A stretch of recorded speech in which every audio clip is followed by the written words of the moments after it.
Good morning students, my name is Mrs Kamini Sauraj और आज की क्लास में मैं आप सभी का स्वागत करती हूँ। तो हमारा जो पहला चैप्टर है फिजिकल केमिस्ट्री का, अब वो कंप्लीट हो चुका है और आज हम अपने एक नए चैप्टर की ओर आगे बढ़ने वाले हैं जिसका नाम है स्ट्रक्चर ऑफ एटम। तो जो हमने पहला चैप्टर था उसमें हमने देख लिया था कि एटम क्या है, ठीक है, और उनके जो सब डिविजिबल पार्ट हैं, क्या क्या थे एटम के जो सब डिविजिबल पार्ट थे वो बताइए। एटम का जो सब डिविजिबल पार्ट था ये हो गया आपका एटम, और एटम के अंदर ही क्या रहता है, न्यूट्रॉन प्लस प्रोटॉन, और जो न्यूक्लियस है सेंटर में उसके अंदर क्या रहता है, न्यूट्रॉन प्लस प्रोटॉन, और उसके बाहर की तरफ इलेक्ट्रॉन क्या करते हैं, मूव होते हैं। ठीक है, तो इस तरह से इसके जो सब डिविजिबल पार्ट थे वो हमको पहले चैप्टर में पता चल गए थे। अब हम वो इलेक्ट्रॉन, प्रोटॉन और न्यूट्रॉन के बारे में इस चैप्टर में और जानेंगे और स्ट्रक्चर ऑफ एटम को और थोड़ा सा डीपली वास्ट स्टडी करेंगे। ठीक है, तो चलिए फिर आइए स्टार्ट करते हैं। मैं उम्मीद करती हूँ आप सभी स्वस्थ होंगे और मस्त होंगे। तो आज हम देखेंगे सबसे पहले तो डिस्कवरी ऑफ इलेक्ट्रॉन। ठीक है, इस स्ट्रक्चर ऑफ एटम में जो हमारा सेकेंड चैप्टर है फिजिकल केमिस्ट्री का, क्या है आपका,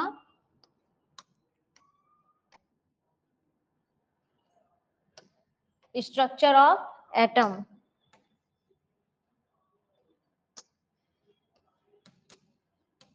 स्ट्रक्चर ऑफ एटम, ठीक है, ये है हमारा आज का न्यू टॉपिक चैप्टर 2। तो इसमें सबसे पहले हमारा टॉपिक है डिस्कवरी ऑफ इलेक्ट्रॉन। हमको पता चल गया था कि जो एटम है ना, उसके बाहर की तरफ जो मूव होते हैं पार्टिकल वो क्या है, इलेक्ट्रॉन्स हैं। अब इनके बारे में पता कैसे चला भाई ये इलेक्ट्रॉन है क्या और ये कैसे निगेटिवली चार्ज होते हैं।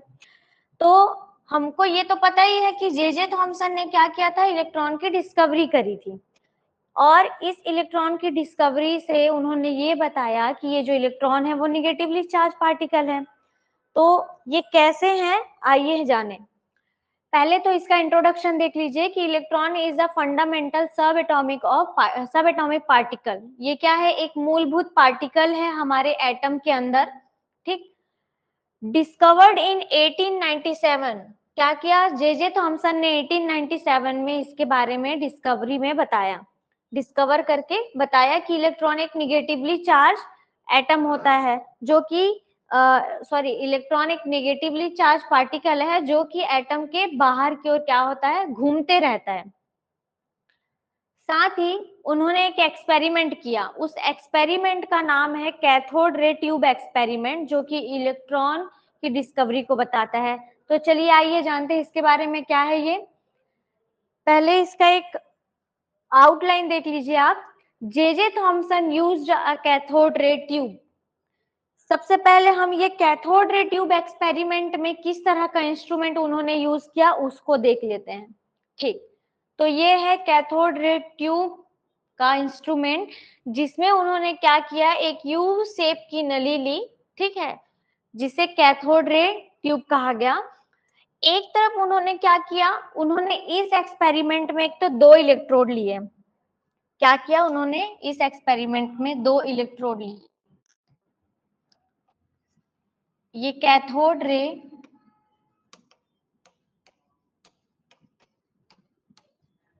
ट्यूब एक्सपेरिमेंट,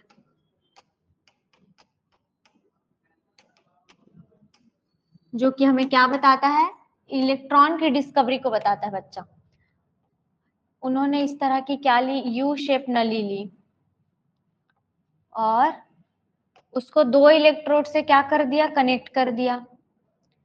अब आपने बैटरी तो पढ़ा हुआ है, ठीक है, उन्होंने इसको किससे कनेक्ट कर दिया, बैटरी से कनेक्ट कर दिया। और यहाँ पे उन्होंने क्या कर दिया, एनर्जी दे दी वोल्ट में। अब ये जो ट्यूब है उसमें उन्होंने क्या किया, इस तरफ कैथोड बना दिया, कैथोड का इलेक्ट्रोड ले लिया, और दूसरी तरफ उन्होंने क्या कर दिया, एनोड, एनोड ले लिया। और ये क्या है, ये इलेक्ट्रोड है, ये क्या है आपके इलेक्ट्रोड है। साथ ही उन्होंने क्या किया, इस ट्यूब के अंदर क्या किया, हाइड्रोजन गैस लिया। इस ट्यूब को उन्होंने किससे फिल कर दिया, हाइड्रोजन गैस से। इसके अंदर क्या है भाई, हाइड्रोजन गैस। ठीक, उन्होंने इसके अंदर हाइड्रोजन गैस लिया। इतना क्लियर है। दो इलेक्ट्रोड उन्होंने क्या कर दिया, एनोड और कैथोड लगाया, कैथोड इस तरफ है, एनोड इस तरफ है। ठीक है, गैस ले लिया हाइड्रोजन का। साथ ही इसमें एक प्रेशर काम कर रहा है 10⁻⁻² पर। जो गैस लिया है उन्होंने, वो क्या है, 10⁻⁻² प्रेशर पर क्या कर रहा है, काम कर रहा है अपना। अब उन्होंने बैटरी से इसे कनेक्ट कर दिया, और ये जो गैस है, ठीक है, उस गैस के ऊपर ही डिपेंड करता है कि आपका जो रेज है उसका नेचर कैसे होगा, किस तरह का रे क्या होता है उसमें जनरेट होता है, ये आपके गैस पर डिपेंड करता है। अब उन्होंने क्या किया, इसमें हाइड्रोजन गैस ले लिया, ये उसका इंस्ट्रूमेंट है। इस इंस्ट्रूमेंट को आप इस फॉर्म में देख रहे हैं, इस फॉर्मेट में, क्लियर है। एक और इंस्ट्रूमेंट हम देखते हैं, ये रहा। ठीक, अगर इसको आप देखिए, ये तो थोड़ा सा इमेजनरी फॉर्म में हो गया, इसका एक और इमेज है, ये देखो, इस तरह से कुछ दिखेगा बच्चा। ठीक है, उसमें आपको जो कलर दिख रहा है ना, ये जो ग्रीन कलर दिख रहा है आपको, जो फ्लोरोसेंस उसमें क्या होगा, क्रिएट होगा, वो उसके गैस पे डिपेंड करता है। तो कुछ इस तरह का इंस्ट्रूमेंट होगा। ठीक, तो अब क्या किया उन्होंने, देखते हैं। उन्होंने जे थॉमसन ने कैथोड रे ट्यूब लिया और ऑब्जर्व किया रे deflected by electric and magnetic field. अब क्या हो रहा था, ये जो हमने कैथोड रे ट्यूब देखा, उसमें उन्होंने क्या कर दिया, इलेक्ट्रिक और मैग्नेटिक फील्ड को अप्लाई कर दिया। कुछ यहाँ पे क्या कर दिया, इलेक्ट्रिक फील्ड, इधर मैग्नेटिक फील्ड उन्होंने क्या कर दिया, दे दिया, जिसकी वजह से उन्होंने देखा कुछ किरणें, जिसके बारे में तो अभी पता नहीं है, वो क्या कर रही थी, कैथोड किरणें थी, वो यहाँ पर से कैथोड की तरफ से सीधे पाथ में गमन कर रही थी। क्या कर रही थी, स्ट्रेट लाइन में जो कैथोड रेस थी, cathode rays, cathode ray straight path में क्या कर रही थी, गोइंग थ्रू, ट्रेवल्ड, यहां से मिटा दो, ये है 12 kV। ठीक है, रेस ट्रेवल्ड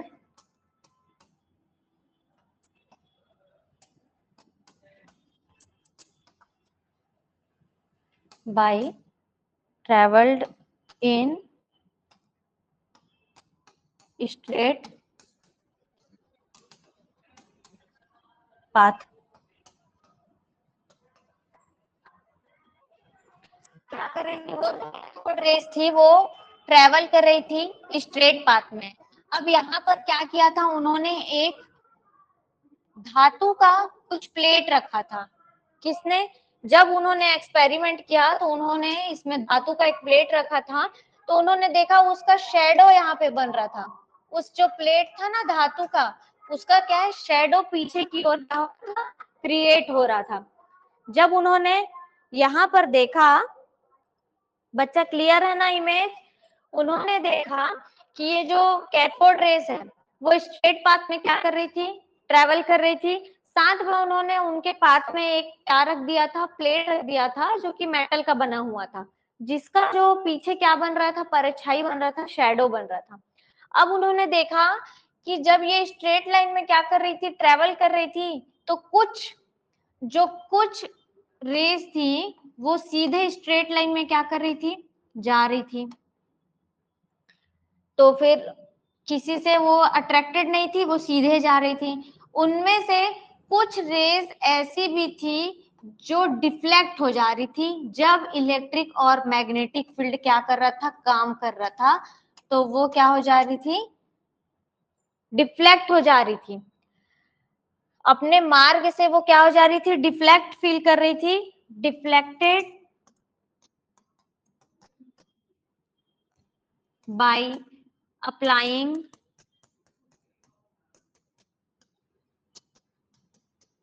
EMR।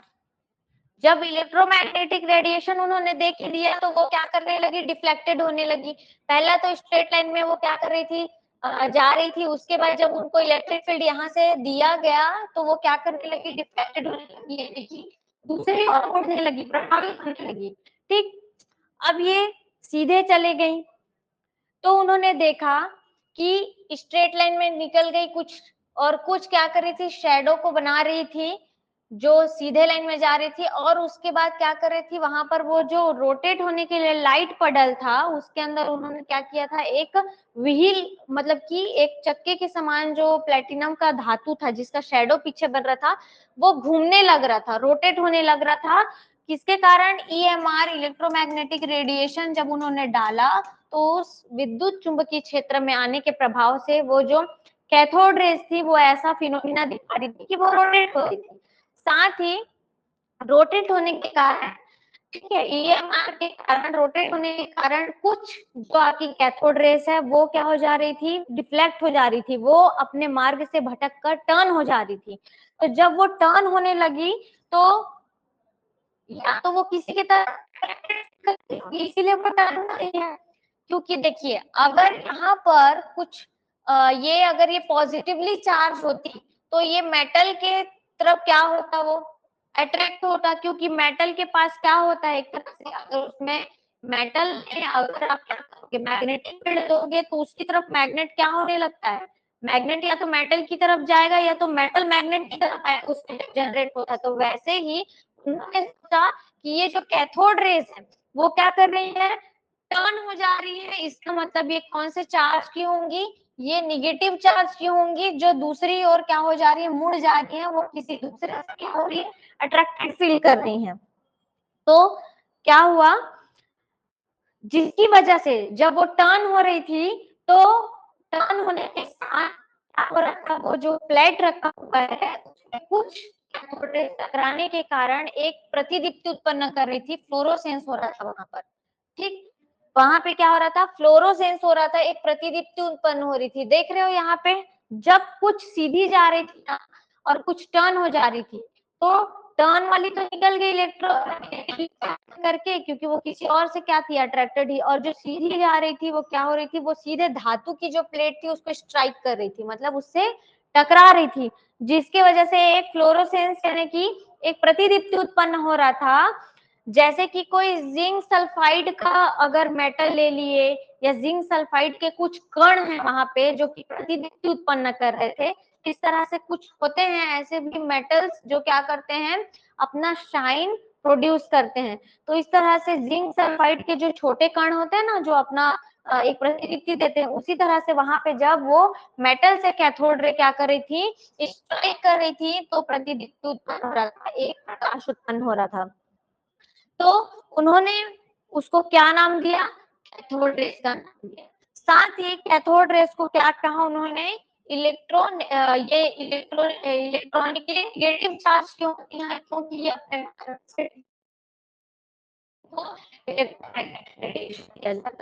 क्लियर है बच्चा इतना, ठीक।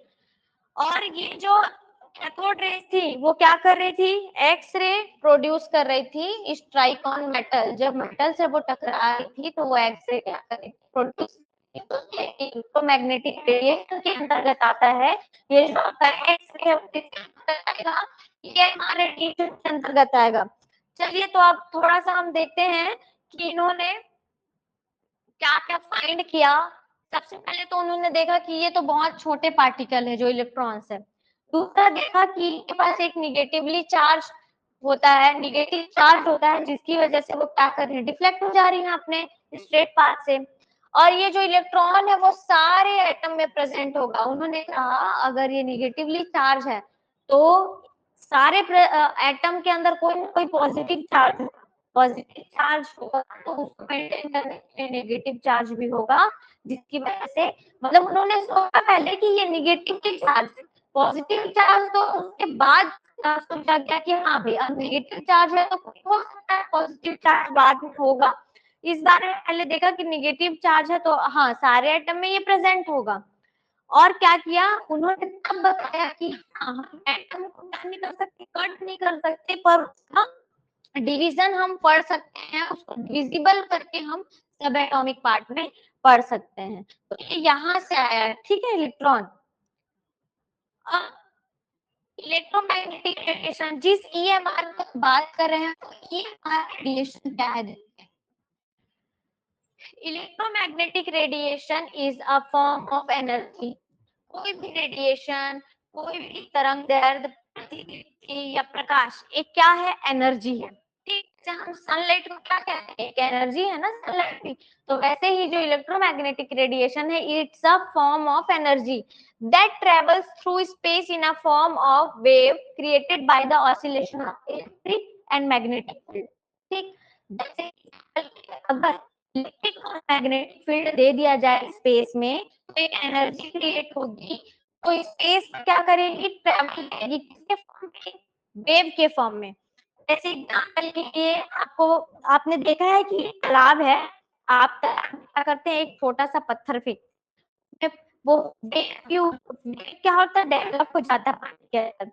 और जैसे ही उसमें पत्थर डालते हैं वो वेव आपको क्या है? बड़ा होने मतलब कि छोटे से फॉर्म में वो जनरेट होता है पानी में, उसका लहरों की तरह, और वो पूरा छोड़ तक जाता है तो अपने किनारे से नहीं टकराता, उसको तो हम देख पाते हैं। ठीक है, तो वो जो ये स्पेस में ट्रेवल करने वाला इलेक्ट्रोमैग्नेटिक रेडिएशन है ये इससे फील किया जा सकता है। ठीक, और इसको इंस्ट्रूमेंट हम ये जान सकते हैं कि कहाँ पे जनरेट हो रहा है। तो the travels through space in from oscillation, जब ऑसिलेशन होने लगता है उसमें विद्युत क्षेत्र और चुंबकीय क्षेत्र देखते हैं, क्या स्पेस वेव जनरेट होने लगता है, एनर्जी का फॉर्म है, इलेक्ट्रोमैग्नेटिक रेडिएशन।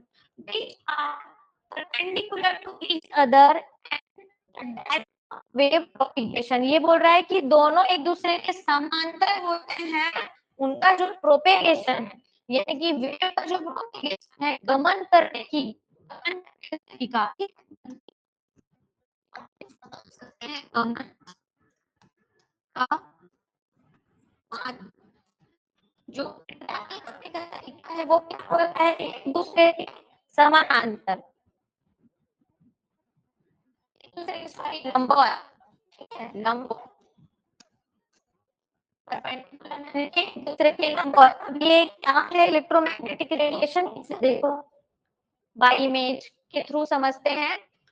सबसे पहले तो देखो ये एक वेवलेंथ, वेवलेंथ क्या, ये वेव का फॉर्मेट देखो पहले तो। ठीक, अब एक हमने क्या ले लिया, ये हो गया आपका x का डायरेक्शन, ये हो गया y, और एक इधर की तरफ हो गया z। तो देखो जो x एक्सिस और y एक्सिस है उस पे दो तरह के रेडिएशन काम कर रहे हैं। अब ये किस तरह से काम कर रहे हैं ये देखो, यहाँ पर जो नीचे की तरफ चल रहा है वो आपका जो पिंक पे मैंने किया है वो क्या है आपका? ये जो है आपका इलेक्ट्रिक फील्ड हो गया। ठीक है, जो देखो जो ऐसे ठीक है, जो ये मैग्नेटिक फील्ड है ये उसके ऊपर परपेंडिकुलर है, मतलब 90 डिग्री का ये लोग क्या बना रहे हैं? एंगल बना रहे हैं। ठीक, इसको मैं आपको ना पेन से भी बता सकती हूँ, एक मिनट वेट करिए। ठीक, देखिए एक तो ये हो गया और एक ऐसा हो गया। ठीक है, इस पेन पर जो आपका इलेक्ट्रिक फील्ड है वो काम कर रहा है, और ये जो ऊपर की तरफ है ना उसमें परपेंडिकुलर ऐसे जा रहा है आपका एक वेव। तो एक दूसरे से वो क्या परपेंडिकुलर है, तो ये जो इलेक्ट्रोमैग्नेटिक रेडिएशन है ना एक एनर्जी है, एक एनर्जी का फॉर्म जो स्पेस में किसके माध्यम से कंपन कर रहा है, वेव के माध्यम से कंपन कर रहा है ना। तो यही जो एनर्जी है वो हम क्या कर रहे हैं, इलेक्ट्रॉन के जे थॉमसन ने इलेक्ट्रॉन की डिस्कवरी क्या किया, कैथोड रे ट्यूब में यूज किया है। ये हो गया आपका इलेक्ट्रोमैग्नेटिक रेडिएशन। क्लियर है इतना आपको? अभी जो इलेक्ट्रोमैग्नेटिक रेडिएशन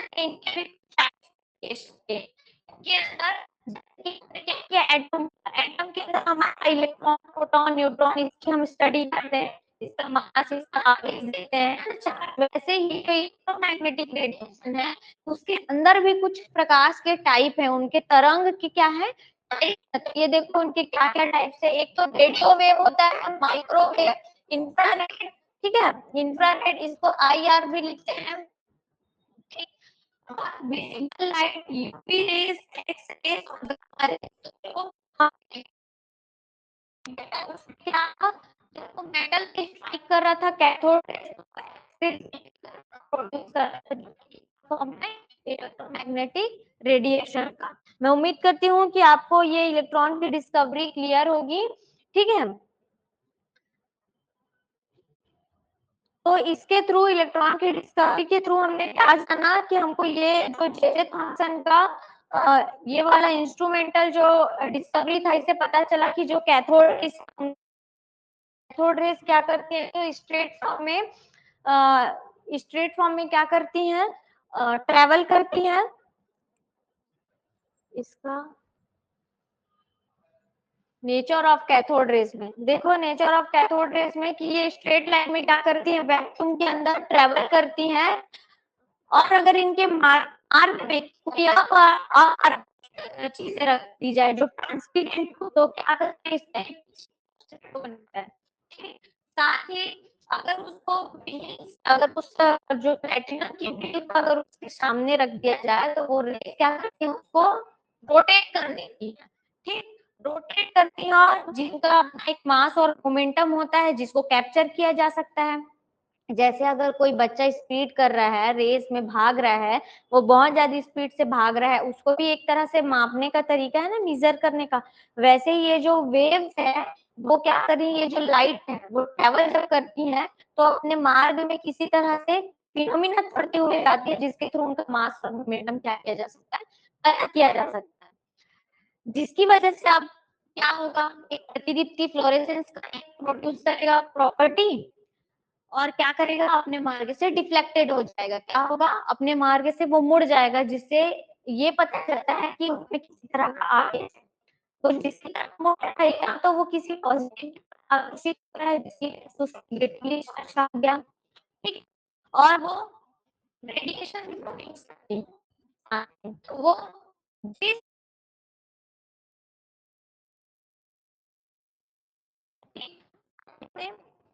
हमने इलेक्ट्रोमैग्नेटिक रेडिएशन देखा, तो यहाँ पे देखिए दो वेव के बीच का जो डिस्टेंस है ना बेटा जी, उसको क्या कहते हैं, वेवलेंथ बोलते हैं। ये जो तरंग है, ये जो रेडिएशन है, इनको इनकी जो स्ट्रॉन्ग कितना है, तो कैसे जाना जाएगा, फ्रीक्वेंसी से जाना जाएगा, ठीक है। वेव है और इनकी फ्रीक्वेंसी से पता चलेगा कि इनकी आवृत्ति कैसी है, जो इतना हाई पिच से आ रहा है, ये इनको पता चलेगा, ठीक है। तो आज की क्लास में हमने क्या किया, ये जो कैथोड ट्यूब एक्सपेरिमेंट जो कि क्या था आपका, डिस्कवरी ऑफ इलेक्ट्रॉन था, उसे कंप्लीट किया। अगली क्लास में हम देखेंगे इसका नेक्स्ट टॉपिक। धन्यवाद। Thank you.